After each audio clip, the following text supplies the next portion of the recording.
जय हिंद साथियों। अभी हम लोग उपस्थित हैं एग्जाम टूर चैनल पर। जैसा कि आप देख रहे हैं, अभी मैं पटना में नहीं हूं, बाहर हूं, फिर भी मेंस विद्यार्थियों के लिए लगातार जो कमेंट आ रहा है, कॉल आ रहा है, उनको लेकर जीएस पेपर 1 और सेक्शन 1 का प्रश्न हम देखेंगे, जिसमें मात्र मैं आपको 6 से 7 प्रश्न बताऊंगा, जहां से 3 प्रश्न आपका 100% आ जाएंगे। वहीं 7 प्रश्न यदि आप तैयार कर लेते हैं तो वहीं से 3 प्रश्न यानी एक प्रश्न 38 अंक का होगा और 3 × 38 करिएगा तो 114 अंक आपका हो जाएगा। यानी कि सेक्शन 1 का कंप्लीट प्रश्न जो कि आपका यहीं से रहेगा, इन सारे चीज को मैं बताऊंगा, तो ध्यानपूर्वक समझे।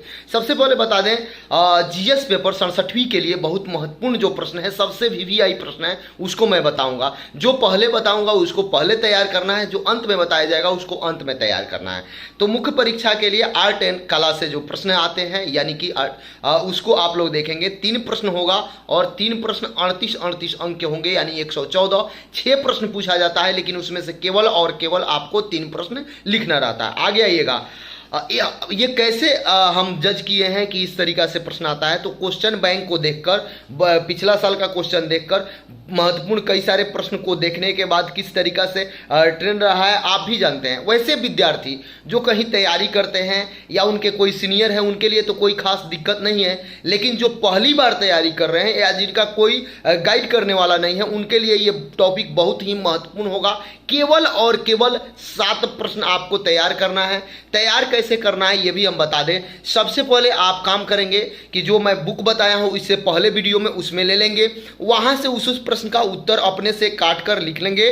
फिर दूसरा में जाएंगे, फिर दृष्टि से लिखेंगे, फिर नेट से लिखेंगे। कई सारे सोर्स से आप इकट्ठा करेंगे और अपने से लिखने का प्रयास करेंगे। मुख्य नोट्स एक तैयार करेंगे ये 7 प्रश्न का, जिसमें आप बार बार यानी प्रतिदिन एक बार रिवाइज करेंगे और एक बार क्वेश्चन को लिखेंगे। इससे 100% आपका सही हो जाएगा। लेखन शैली, मुख्य परीक्षा में केवल और केवल लेखन शैली का जांच होता है। यदि आपका लेखन शैली जबरदस्त है तो आपका सिलेक्शन 100% कन्फर्म है। इसलिए लेखन शैली को जितना डेवलप करना है। चलिए पहला प्रश्न हम आपसे बताते हैं। पहला प्रश्न, हाँ, इसको तैयार कर लेंगे। देखिए कला में आते हैं तो मौर्यकालीन कला के अंतर्गत, यानी मौर्यकालीन कला के अंतर्गत दरबारी कला एवं लोक कलाओं की प्रमुख विशेषताएं बताएं। यानी ये प्रश्न आपका हो जाएगा। या इसमें मतलब इसी में जोड़ के पूछा जाता है, इसमें पाए जाने वाली आधुनिकताओं और धार्मिक प्रभाव की रेखांकित करें या रेखांकित करें, ये भी आपसे पूछा जाता है। यानी कि पहला प्रश्न सबसे महत्वपूर्ण क्या है, मौर्यकालीन कला, यानी मौर्यकालीन कला के अंतर्गत दरबारी कला एवं लोक कलाओं की प्रमुख विशेषताओं को बताते हुए इसमें पाए जाने वाली आधुनिकताओं और धार्मिक प्रभाव से रेखांकित, यानी बिहार में प्रभाव को भी बताना रहता है। इसको आप तैयार कर लेंगे। एक प्रश्न ये आपका सबसे महत्वपूर्ण और सबसे वीवीआई प्रश्न है, इसको आप जरूर तैयार करेंगे। दूसरा मैं वीवीआई बता रहा हूं, इसको भी तैयार कर लेंगे। दूसरा क्या है, एक राष्ट्रीय आंदोलन से पूछा जाता है। दूसरा महत्वपूर्ण सबसे प्रश्न क्या है, एक ये और एक ये। आप ऐसा कोशिश करेंगे कि 4 से 4.5 पेज पन्ना लिखने का काम करेंगे, 4 से 4.5, ठीक है।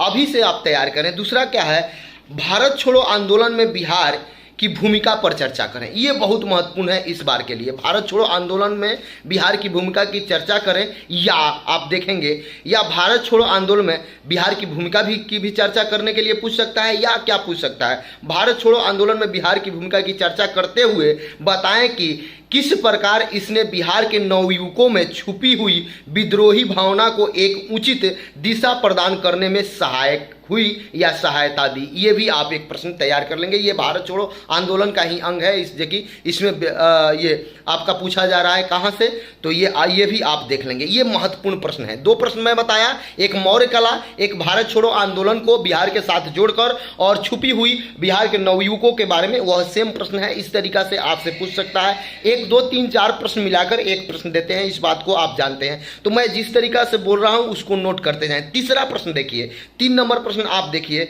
ये सबसे वीवीआई है। 1857 की क्रांति के कारण और परिणाम की चर्चा करते हुए, देखिए 1857 की क्रांति और परिणाम की चर्चा करते हुए बताएं कि बिहार में इसका क्या प्रभाव रहा, यानी बिहार में क्या प्रभाव रहा है, इसके बारे में पूछा जा रहा है। और 1857 का हम लोग चल रहे हैं। बिहार में इसका क्या प्रभाव रहा? बाबू कुंवर सिंह ने इस क्रांति को किस प्रकार गति प्रदान की, इसकी विवेचना करें। ये प्रश्न महत्वपूर्ण है। अभी तक मैं 3 प्रश्न बताया, एक मौर्य, एक भारत छोड़ो आंदोलन, उसमें बिहार की भी भूमिका, और एक 1857 की क्रांति और बाबू कुंवर सिंह की भूमिका। फिर एक बार सुन लेंगे। 1857 के क्रांति के कारण और परिणाम की चर्चा करते हुए बताएं कि बिहार में इसका क्या प्रभाव रहा।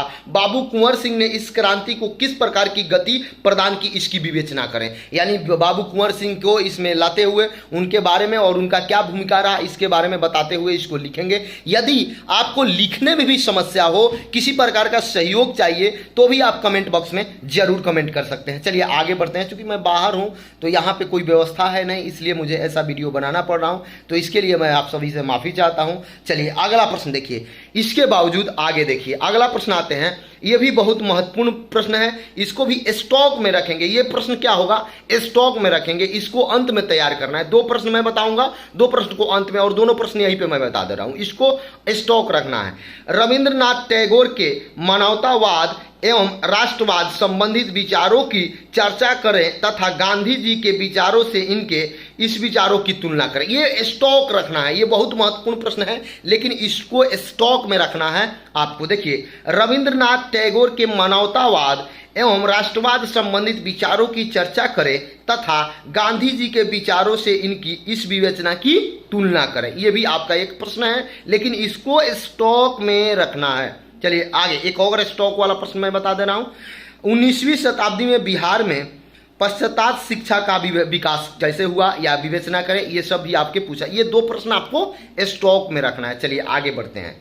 अभी मैं कितना प्रश्न बताया? एक 1857 की क्रांति, एक भारत छोड़ो क्रांति यानी भारत छोड़ो आंदोलन के बारे में, ये 2, और एक मौर्य कला। ये तीनों महत्वपूर्ण प्रश्न हैं, इसको पहले तैयार करेंगे। कौन कौन सा प्रश्न? तो मौर्यकालीन कला और भारत छोड़ो आंदोलन के बिहार का प्रभाव, और आपका एक ये 1857। ये तीनों महत्वपूर्ण प्रश्न है, पहले इसे तैयार करेंगे, उसके बाद मैं बता रहा हूं। अब देखिए, अब आइए आगे आइए, थोड़ा सा ध्यान देंगे और समझने का प्रयास करेंगे। पाल कला के प्रादुर्भाव, विशेषता और बिहार के सांस्कृतिक पर इसका क्या प्रभाव पड़ा, इसकी चर्चा करें। यह भी महत्वपूर्ण है, लेकिन VVI आपका मौर्य कला है। कौन सा? पाल कला के प्रादुर्भाव, विशेषता और बिहार के संस्कृति पर इसके प्रभाव की चर्चा करें। क्या प्रभाव पड़ा, ये आप नोट कर लेंगे। आगे आइए, अब इसको देखिए। असहयोग आंदोलन की बिहार में भूमिका पर चर्चा करें, इसे भी आप तैयार करेंगे। सविनय अवज्ञा आंदोलन में बिहार की भूमिका पर चर्चा करें, इसे भी तैयार करेंगे। यानी कि कुल प्रश्न आपका 6 प्रश्न हो गया। अभी तक 6 प्रश्न मैं बताया और 2 प्रश्न ये बताया, यानी कि 8 प्रश्न हो गया। एक बार और सुने, जो VVI है उसे तैयार करेंगे पहले, जो VVI नहीं है उसे बाद में तैयार करेंगे। क्या करना है? मौर्यकालीन कला के अंतर्गत दरबारी कला एवं लोक कलाओं की प्रमुख विशेषताओं को बताते हुए इसमें पाए जाने वाली आधुनिकताओं और धार्मिक प्रभाव को रेखांकित करें। बिहार के प्रभाव से देखा जाएगा इसको। ये महत्वपूर्ण प्रश्न है, ये VVI है। दूसरा, भारत छोड़ो आंदोलन में बिहार की भूमिका और या इसमें चर्चा करें, ये भी महत्वपूर्ण है। तीसरा प्रश्न आप आते हैं, तो तीसरा प्रश्न मैं क्या स्टॉक वाला बताया हूं। 1857 की क्रांति के कारण और परिणाम की भूमिका की चर्चा करते हुए बताएं कि बिहार में इसका क्या प्रभाव रहा। बाबू कुंवर सिंह ने इस क्रांति को किस प्रकार की गति प्रदान की, इसकी चर्चा करें या विवेचना करें। ये महत्वपूर्ण प्रश्न आपके हो गए। मैं अभी तक आप लोगों को जो प्रश्न बताया, मौर्य कला 1, पाल कला 2, असहयोग आंदोलन 3 और सविनय अवज्ञा 4 और भारत छोड़ो, इन तीनों आंदोलन में भारत छोड़ो आंदोलन सबसे महत्वपूर्ण है। ये हो गया। और 1857 की क्रांति, जिसमें 1857 की क्रांति VVI है और भारत छोड़ो आंदोलन की आंदोलन VVI है। ये 2 प्रश्न पहले तैयार करना है। उधर मौर्य कला पहले तैयार करना है। आगे आइए। रविन्द्रनाथ टैगोर का मानवतावाद एवं राष्ट्रवाद पर संबंधित विचारों की चर्चा करते हुए गांधी जी के विचारों से इनकी विवेचना करें या तुलना करें, ये भी आप रखे रहेंगे। 19वीं शताब्दी में बिहार के पश्चात शिक्षा के बारे में पूछा जाएगा, ये भी आप तैयार रखेंगे। अब थोड़ा सा आइए, कैसे तैयार रखेंगे, क्या करेंगे, इसको लेकर मैं बता रहा हूं, तो थोड़ा सा ध्यान देंगे। आपको हमेशा से बेस्ट नोट्स देना है। अब ये कैसे देंगे? तो जो मैं बुक बताया हूं इससे पहले वीडियो में, वहां से देख लेंगे। उसके बाद 3-4 बुक से कलेक्ट करेंगे, 3-4 बुक से लिखेंगे। उसके बाद यदि आपके नेट से सोर्स मिल जाए या दृष्टि से सोर्स मिल जाए, वो भी मैं बताया हूं, वहां से आप सोर्स इकट्ठा करके एक अपना स्पेशल नोट्स तैयार करेंगे और उस स्पेशल नोट्स को प्रतिदिन रिवाइज करना है। देखिए, अगर 6 प्रश्न मैं बताया या 7 प्रश्न, 2 स्टॉक वाला हो गया, यानी कि 2 भी महत्वपूर्ण है लेकिन रखा गया है, उस वहाँ से यदि आप प्रश्न कर लेते हैं ये, और 100 आपका 14 अंक क्लियर हो जाता है। यानी 6 प्रश्न देगा जिसमें से आपको 3 प्रश्न लिखना रहता है। ये तीनों प्रश्न यहीं से रहेंगे, 100% रहेंगे, आप विश्वास करके देख लें। और आप बोलिएगा सर आप कैसे कह रहे हैं, तो होता क्या है, एक साल छोड़कर, प्रत्येक 1 साल छोड़कर रिवाइज करता है, लेकिन प्रत्येक प्रश्न नहीं रिवाइज करता है। उसमें भी आपको समझना पड़ता है कि किस तरीक़ा से रिवाइज करेगा, इसमें क्या जोड़ा जाएगा। इन सारे चीज़ को मेहनत करने के बाद, ये कई 1 साल का मेहनत है, कई 1 साल का मेहनत के बाद मैं आप लोगों को आज बता रहा हूँ। बहुत सारे लोगों से मिला जाता है, बहुत सारे शिक्षक लोगों से इस पर चर्चा किया गया, उसके बाद मैं आप लोगों के लेकर बीच आया। बहुत सारे ऐसे स्टूडेंट हैं जिनका फाइनल सिलेक्शन हो गया, उनसे भी मैं चर्चा किया और उनसे भी पूछताछ करने के बाद लगभग 500 से 700 लोगों से, वह इंटेलेक्चुअल लोगों से, यानी शिक्षक से, गुरुजन से, लेखक से, और जो सिलेक्टेड स्टूडेंट हैं उन सारे लोगों से चर्चा करने के बाद ये प्रश्न मैं आप लोगों को बता रहा हूं। यहीं से 6 प्रश्न रहेंगे और उसमें आपको 3 लिखना होगा। 100% प्रश्न रहेंगे, इस बात को आप समझिए। ये नेचर को सभी विद्यार्थी पकड़ते हैं, उसके बाद हम लोग चर्चा करते हैं और आप लोग को बताते हैं। यदि इसके बावजूद भी किसी प्रकार का समस्या हो तो आप कमेंट बॉक्स में कमेंट करेंगे। जय हिंद, जय भारत, जय युवा।